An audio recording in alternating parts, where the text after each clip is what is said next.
साथीहरू नेपाली महिला खेलाडीहरू अहिले भुटानमा जारी नेसनल वुमेन्स लिगमा खुब चम्केका छन्। आज भएको खेलमा यो ट्रान्सपोर्ट युनाइटेडले उगेन एकाडेमीलाई 8-0 गोल अन्तरले हराउने क्रममा नेपालकी खेलाडी रश्मि कुमारी घिसिङले एक्लैले डबल ह्याट्रिक गर्न सफल भइन्। बाँकी 2 गोल पनि मीना देउवा र अनिता केसीले गर्न सफल भएका थिए। एउटै खेलमा 8-8 गोल गर्नु भनेको चान्चुने कुरो पक्कै होइन। नेपाली खेलाडीहरू पनि लयमा आउँदैछन् र राम्रो खेल प्रदर्शन गर्दैछन्। यस खेलमा नेपालकी रश्मि कुमारी घिसिङले 9, 15, 18औं मिनेटमा गोल गर्दै पहिलो ह्याट्रिक गरेकी थिइन् भने 23औं र 29औं अनि 46औं मिनेटमा गोल गर्दै डबल ह्याट्रिक पुरा गरेकी थिइन्।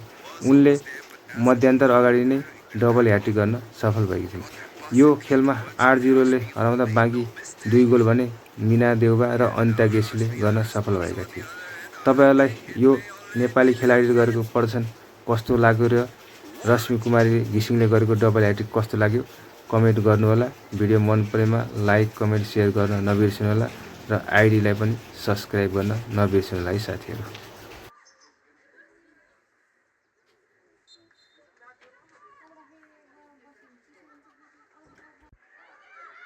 Chance again, Keldon Wormwood this time blazing past on that right flank. Ogun Academy have retracted their numbers. Keldon gets that pass out, shot comes in! Kissing! 4 goals already! Amazing pass that came in despite the save from Sonam. Just amazing. Sonam hesitating. Rashmi now has possession. Help in Meena Dubey as well. Rashmi Kumari still. Sonam does well. Left foot comes in.